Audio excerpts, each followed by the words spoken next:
It's day 2 of Obama's historic 3-day visit to Cuba. He's the first sitting U.S. president to visit the island in almost 90 years, the first since the 1959 revolution. It's all about building ties with the island. Obama said that change would happen in Cuba and that President Raul Castro understood that. So, you know, if you go back a few years, Joe, nobody would think that this day would be possible, but Obama did make it possible, and I think this is really important. Just today, Raul Castro and Obama held a joint press conference. They talked about a number of things that are very important, and I want to get into those things.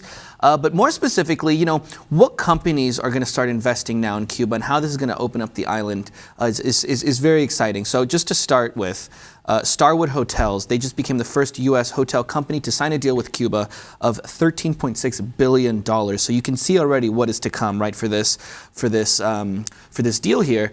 And you know what's interesting is, you know, Obama's getting a lot of backlash for this. A lot of conservatives who are in the race right now, like Ted Cruz, for example, some who were, like Marco Rubio, are slamming the president for this, saying, how dare you, deal with a dictator who's suppressing his own people. But these are the kind of things that need to happen so that those people can enjoy economic freedom. I mean, tourists are paying money at restaurants, right, that are employing, thousands, hundreds of thousands of people who are self-employed, who own these restaurants.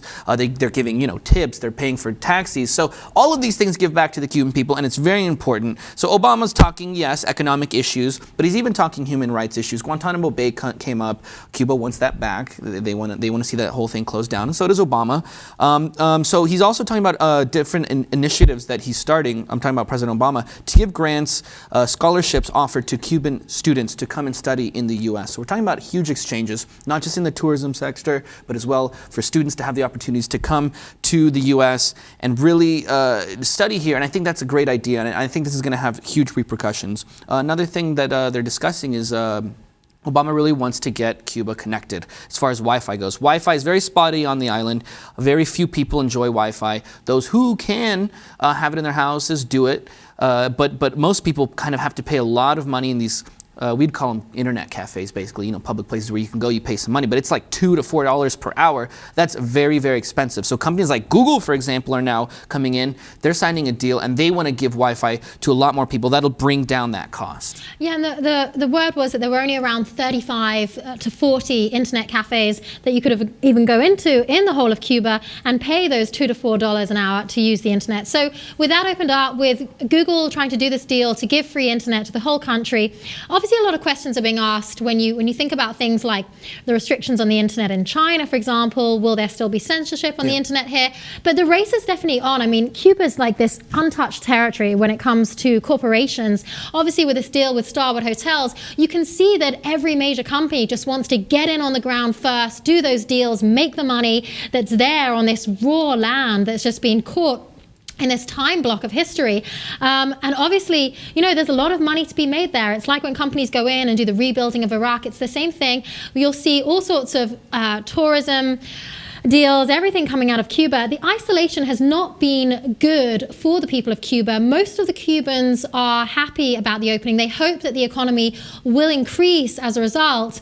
It does have the potential, incidentally, to be the largest market in the Caribbean. So we're going to see Cuba change a lot. Obviously, for the economy and the people of Cuba, it's a good thing. But for those who want to see the culture remain as it is and its beauty, probably won't be around like that for much longer. Yeah, and I think, connecting the Cuban people via internet is so important to the growth of that country, and to see optimism in the youth. I mean, for example, you touched on it a little bit, but when Google was going to go in with China and start there and tap into that huge market, initially they made these deals and they said, okay, as far as censorship goes, we know that you're a communist regime, so we're going to have to set some groundwork right here, and we're going to have to figure out what we will and what we will not censor. So they made certain deals where they were like, okay, we'll have Google, but we'll make it so that, if you type in Tiananmen Square massacre or something, nothing will come up. And then that deal subsequently fell through, and they never ended up doing that. Google just ended up, setting up in Hong Kong, and now no one in China really uses Google at all.